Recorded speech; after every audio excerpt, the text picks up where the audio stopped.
Qualcuno ha scritto nel chat qualcosa?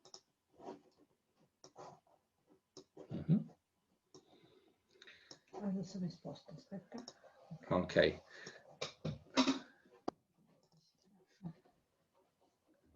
I would imagine that all the friends who are with us today were also with us last Monday.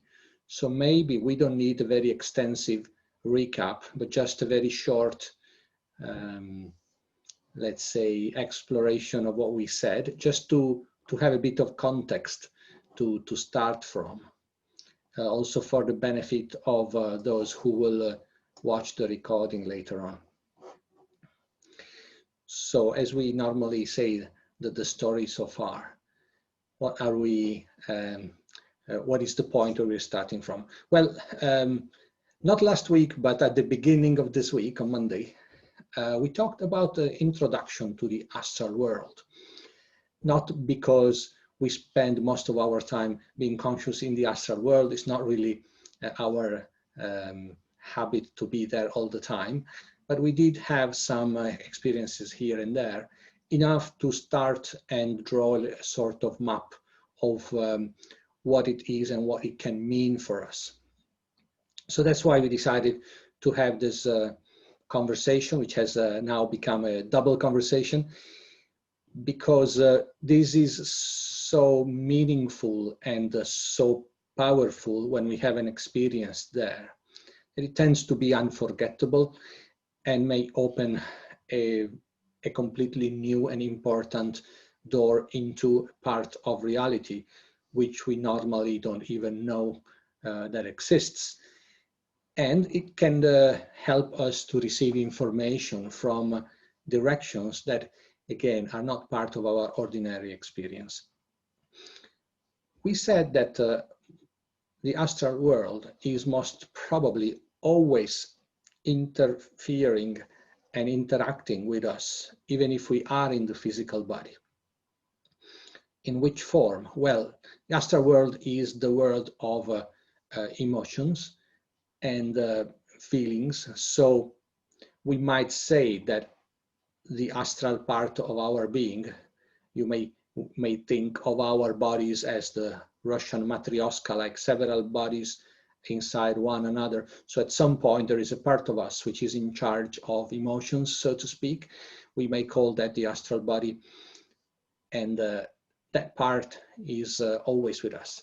Sometimes it goes onto a trip by itself, and we call that astral travel, but it doesn't mean that it's not with us when we are in the physical body. It's just that it is one of the sources of our information and feelings. So we may receive a sort of tip or suggestion or just a nudge from the astral part, whether it's our own or something that happens in the astral world which touches us. So it may happen, and we may receive like a hunch and intuition through that channel. Of course, everything becomes a lot more striking if we are out of the physical body, because then the astral is basically all we have.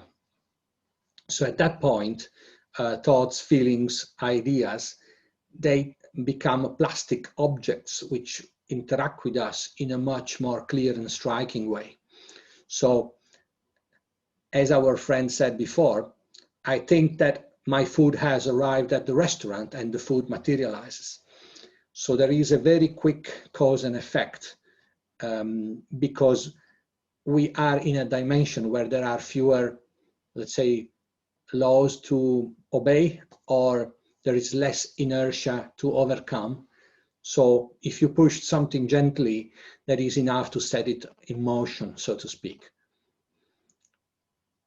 That means that when we are out of our physical body, we have a greater ability to influence our surroundings. And we may observe that surroundings are more likely to change, not just because of our influence. So they are more plastic, they are more subject to pushes and pulls that come from other beings. So it doesn't only depend on us, but the closer it is to us, so to speak, and the more we are able to influence it. Don't take this too literally, but I guess you know what I mean. We said that there are groups which have been investigating the astral world in a more or less systematic way. So hundreds of people being tasked with exploring areas of the astral world, not only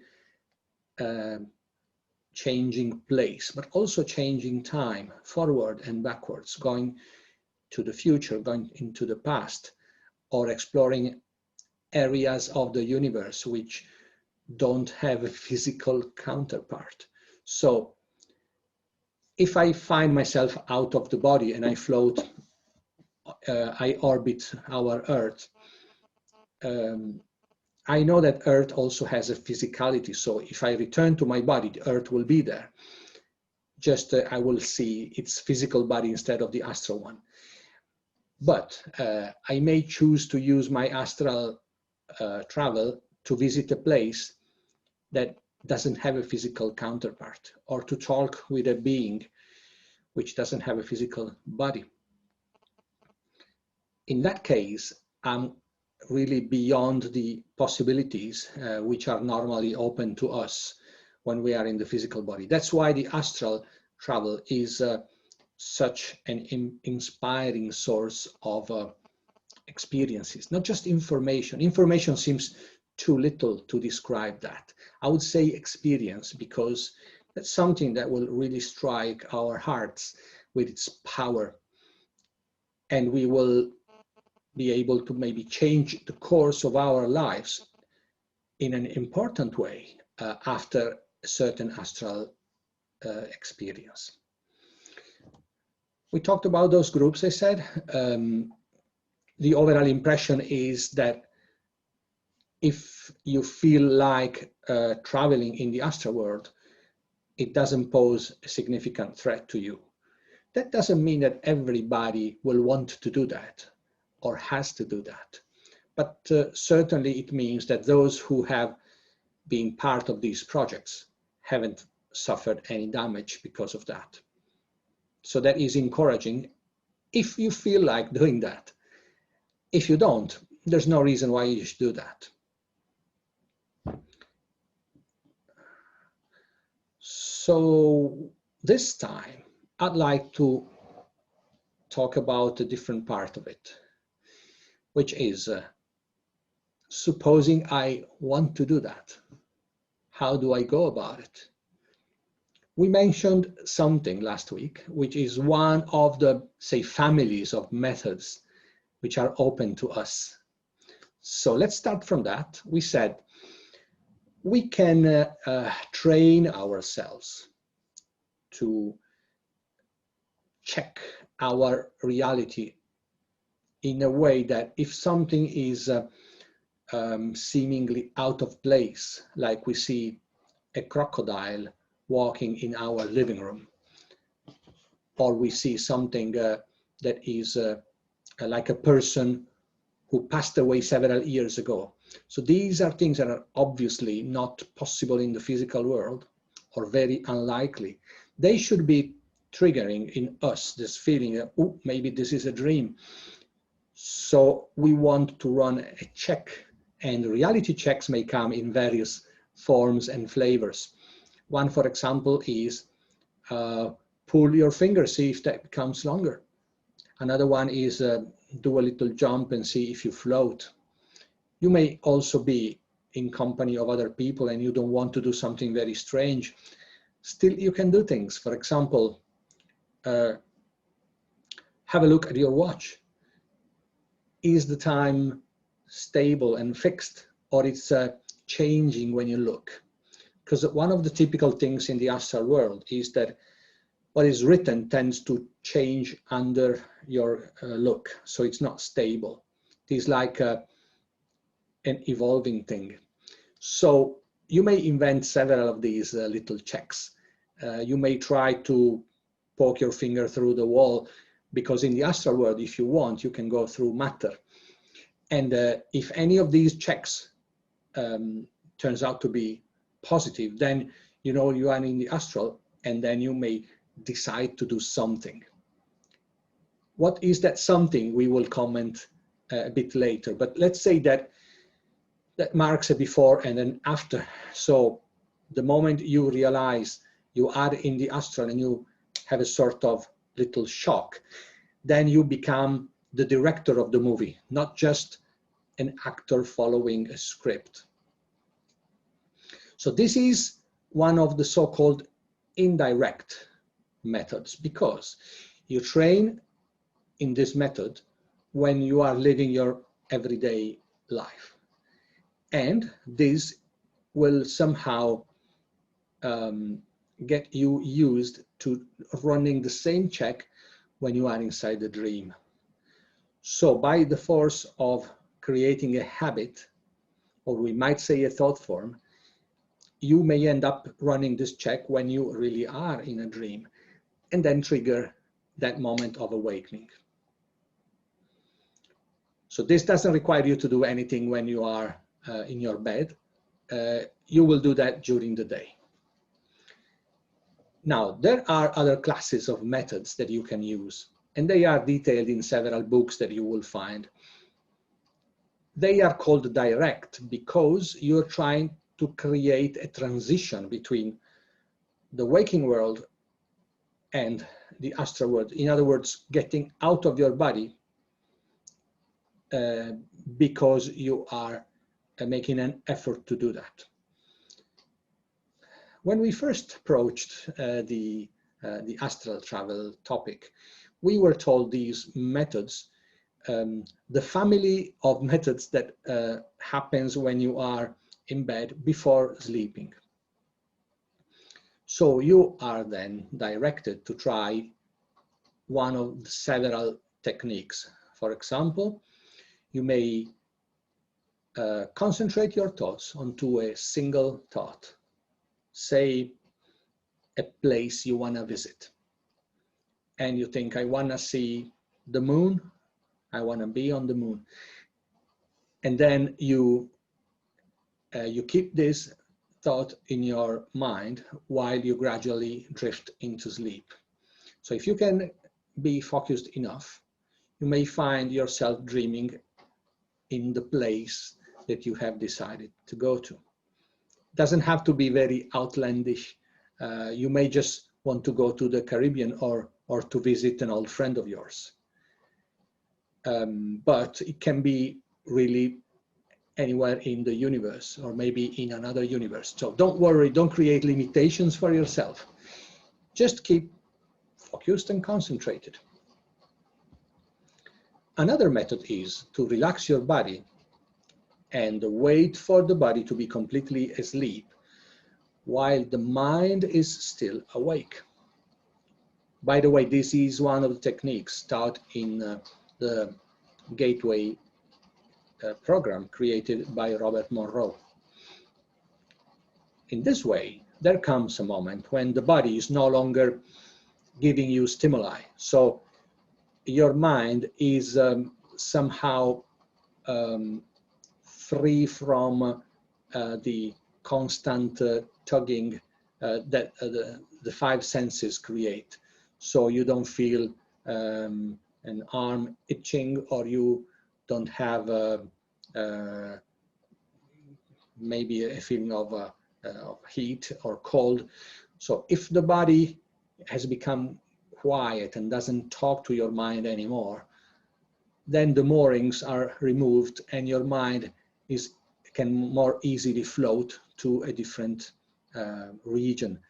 And when I say mind, I mean all that is around it, namely your astral body. So at that point, you may start to feel phenomena like sleep paralysis, like you can't move your body anymore.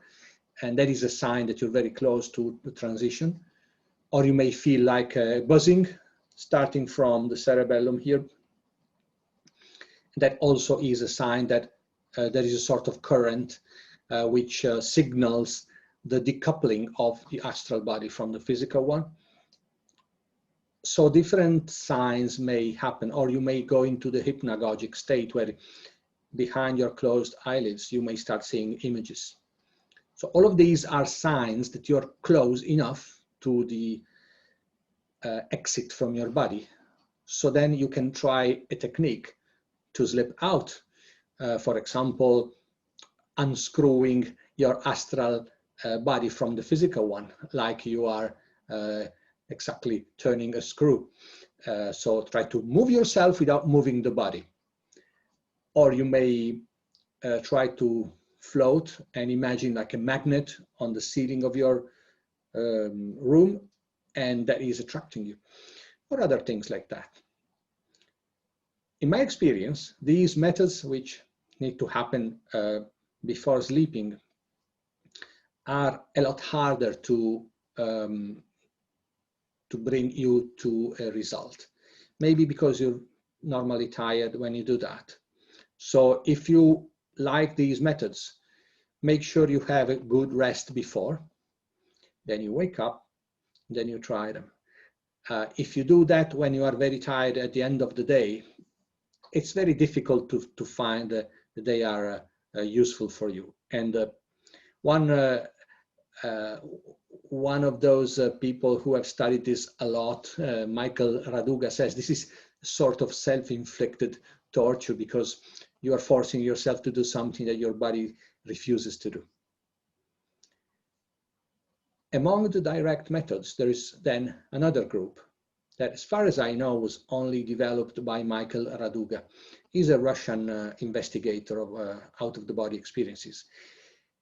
And they require you to act not when you're falling asleep, but when you have just awakened. Again, we are at the borderline. So we use the fact that when you are transitioning into the dream or out of the dream, it is easier to achieve an astral projection because you have one foot here and one foot there. So you are sort of halfway done, so to speak. And what do you do when you wake up? Well, first of all, you do not move or open your eyes, but you start practicing some techniques that he explains very well. By the way, in a book that is free for download and is called OBE for You. That the teaching there is you practice for a short time some techniques, which, for example, are like slipping out of your body like a screw coming out, or floating, or imagining movement which your body is not actually doing, or creating a sound inside your head and amplifying that, or generating images inside your mind and then enlarging them, like zooming in, or looking for images and then jumping into them. There are a lot of techniques that he explains pretty well. And you cycle between these techniques. If they don't work in a minute or two, you just jump to another. You don't keep trying for hours, but you just switch from one to the other. And if after a short time you don't get a result, you just sleep again a little bit. Next time you wake up, you have a second attempt.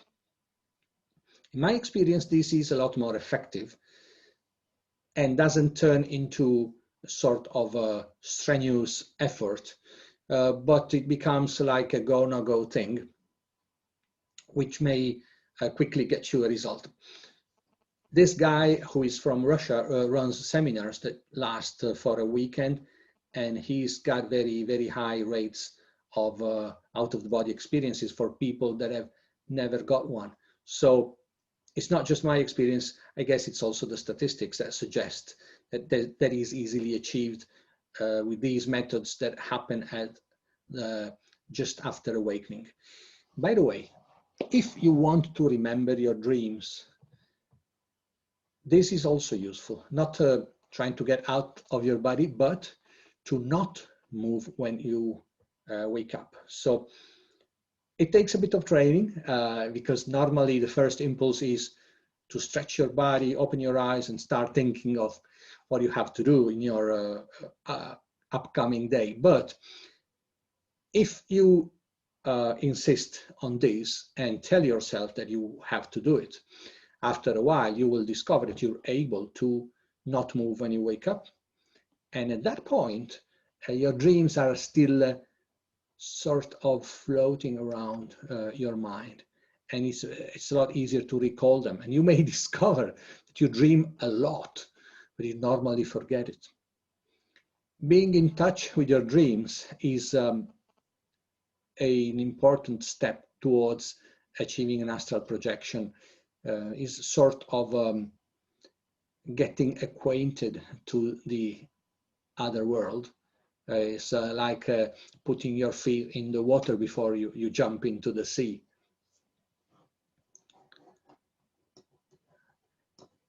We said that if a moment comes when you realize you are in the astral, for example, you are in a, let's say, a mechanical dream, and you realize that you are, so all of a sudden you may decide what to do, or you get out of your body and then you don't have to do any effort to feel that something very special has happened, because you see your body there and you feel here and you feel in great shape.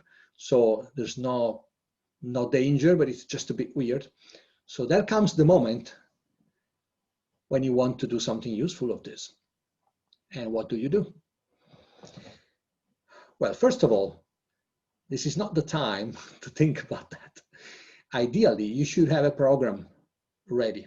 So it's important to give it a good thought when you are, let's say, in your ordinary waking state. And consider, what are the things that I would like to know and inquire about my life, about the universe, discover, find the answer to some questions, or meet somebody, or go to a place. And have a few of these points well rehearsed, like you go over them from time to time, at the beginning more often, so in any moment you realize you are in the astral world, the list will be ready for you to use. Not the paper one. It's hard to get a hold of the paper one once you are in the astral. It must be very well printed out in your memory. That is because one of the rules to make an astral experience continue longer than a few seconds is to keep yourself busy and with a meaningful objective. So you must know what you want to do, and you mustn't linger in the astral just looking around and floating and feeling, oh, it's so cool, because an experience of that sort will quickly end when you are sucked back into your physical body. And it's gone, and who knows when it comes again. So it's important to keep yourself stuck to a very rehearsed program that you've really thought out carefully in order of priority. For example, first, I want to see this. Second, I want to try that. And well, it's not something so obvious that you will be able to go through the whole list the first time, but it's important that you have it. Also, it's important to keep a flow of sensation coming into your astral body, to keep connected to the astral environment. So touching the things that are around you with your astral hands, of course. Okay, so if you are near a wall,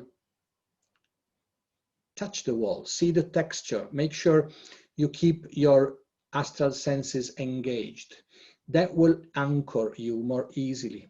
If you find an object, grab it. That will, again, tie you to the astral world. Because contrary to many people's beliefs, it's not very difficult to go back to your body. The difficult thing is to stay out. Any moment of great emotion or of distraction, or just letting your mind wander, will easily get you back into your bed wondering, why did I do that so poorly? Of course, you don't have to follow that thought, you already know. But it's really a good occasion to use when you are there. So there are things you can do to prepare. Now, this is not a course on astral projection, but it's just a few elements that I've taken from our experience and which are very well described in that book that I've mentioned from Michael Raduga. I will type the title for you later on if you're interested. Of course, other methods work too, and the more you are in the mindset of, I want to project into the astral, and the more you are focusing your intention into a narrower and narrower direction, which will make it easier for you to achieve that. I had a friend in South America with whom I had a similar conversation. That was over a coffee during a pause at work. And the following day, he told me that he dreamt he was smoking, and all of a sudden, he realized he was in a dream. But of course, he didn't have any program there, so it lasted just a few seconds. But sometimes a conversation or reading a book is enough to trigger this. So if you are interested, just take any opportunity to keep focused on this and to read about it, to study, to prepare, to practice. And little by little, you are getting focused on that direction. And it may work for you, and you may find yourself, wow, I am in the astral. Now, since this particular lecture is not just about astral, let me just mention that there are other layers of reality into which we could go. One of them is called the mental world, which is just one step above the astral. The way to go into that, well, I haven't seen that very often, but in one school there was a technique that was basically to try and slip out of your astral body, like jumping as if you are a banana coming out of the peel. And with the intention of leaving the astral body, taking a little jump upwards. Where will you find yourselves then? And that is called the mental world. And that is a place where you may see all of the fragments of your personality, your egos or aggregates, embodied in figures and characters that you may talk with. Or they may just be a bit scary. That depends on your psychological situation, how clean you are, how much you have worked on yourselves. So you may want to know about this and study about this. So basically it's one layer above. Then there's yet one more layer, which is the causal world, the world of natural causes. That is the place where all the answers may be found to our questions. It is a place where shapes and bodies do not apply. It's just light and energy. And although I have never done this directly from, say, the waking state to the, say, causal world, there is theoretically a way that is try to fall asleep with your mind in a total blank, so no thoughts at all. If you're able to do that, you might find yourself in the most wonderful of places, at least so far, where I might see something better. But I was there once, but I didn't seek that experience. I just found myself there. And it's so unforgettable. So I was light among other lights. Everything was color and everything was pulsating with life. And I was moving, let's say, a very nice and graceful version of what happens in 2001: A Space Odyssey, where you move inside lights, but it didn't have that frantic and psychedelic character. It was just like a slow motion through lights of different colors. And I had this unmistakable feeling. I knew that every single question there had its answer. So it's so beautiful that it's very hard to convey. But let's say that these experiences are really worth considering if you at all feel like you want to see different perspectives on life, then out-of-the-body experiences may be definitely something you want to consider.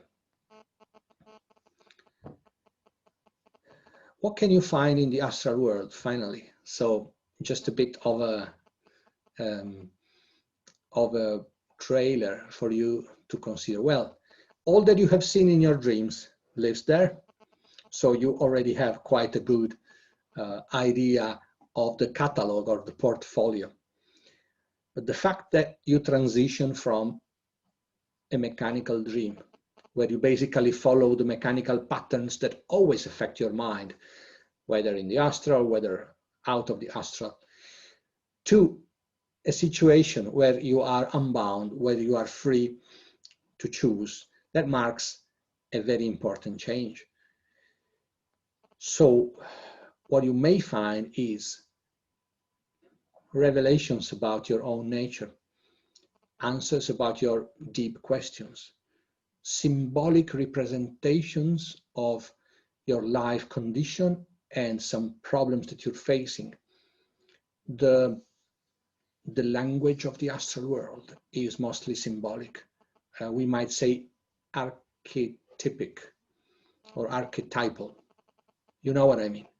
So you may see something that represents very graphically in 3 or 4 dimensions, maybe, what you were really wondering about. And it's not something that can be said in word very easily. So when you will realize that when you try to, for example, write it down later, you are at a loss for words. It's difficult. That is where the word ineffable comes from. There are things that are really difficult to say in words. And when you try to describe something from your astral experiences in a piece of paper, you will know what I mean. So you may be able to somehow squeeze that onto fewer dimensions in a mathematical way. You like take a cube and make a square of it, then say, yeah, I saw a square, but it's not what wasn't really a square, it was a cube.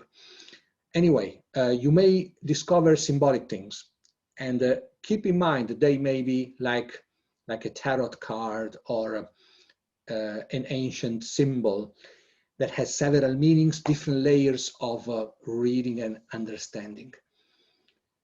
So take these things very seriously, as if they come, as they probably do, from a higher layer of yourselves, maybe from your wiser or divine part, because they may hold a lot of meaning for you, and they may not reveal that meaning immediately. So it's important that when you have something and you feel it's meaningful, you make as good a note as you can in your logbook, in order that later on, going back onto that experience, you may discover that there was a bigger message than you initially thought. So it's a sort of message you send to yourself, and it is deciphered little by little, like you're peeling an onion and there's several layers of meaning.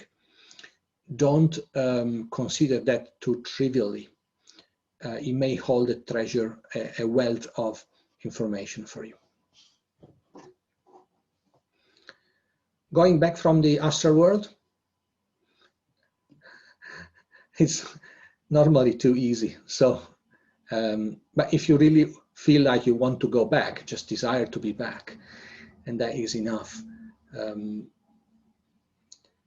You may consider that you want a special recipe or a magic word, but in my experience, that was never necessary.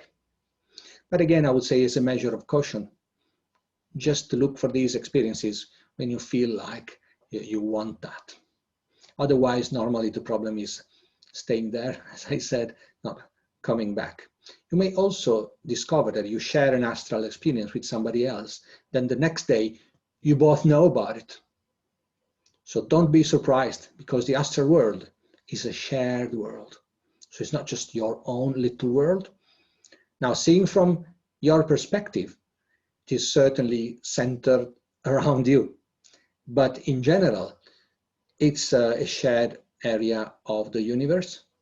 So the fact that you don't meet anyone on a certain occasion doesn't mean there isn't anybody.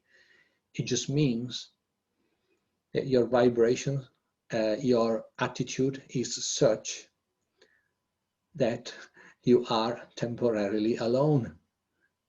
Now, the moment you really want to be with other beings, or you need their intervention, be sure that you will interact. But the astral world heavily is affected by our mindset and attitude and egos. So if you normally see that your dreams are pretty gloomy, don't blame it on everybody else. Just have a look at yourself. There might be a very quick explanation. On the other hand, sometimes we may be in a fantastic, wonderful experience. So on the average, they will reflect your state of being, how much you have worked on yourselves. But on occasion, they will be a sort of a gift if they are on the positive side, or maybe some turbulence or an attack if they are on the negative side. So that's why more presence and more knowledge of yourselves may be useful. But in general, expect your dreams to reflect what you are inside and to express for you a direction of development or inquiry. So it's not out of place to remember what great psychoanalysts said, like dreams manifest your desires, or they manifest problems that you need to solve.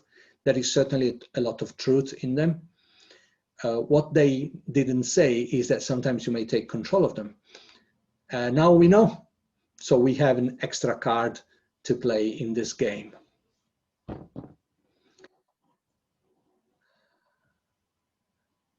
think I will now stop the recording and open the microphone for our conversation.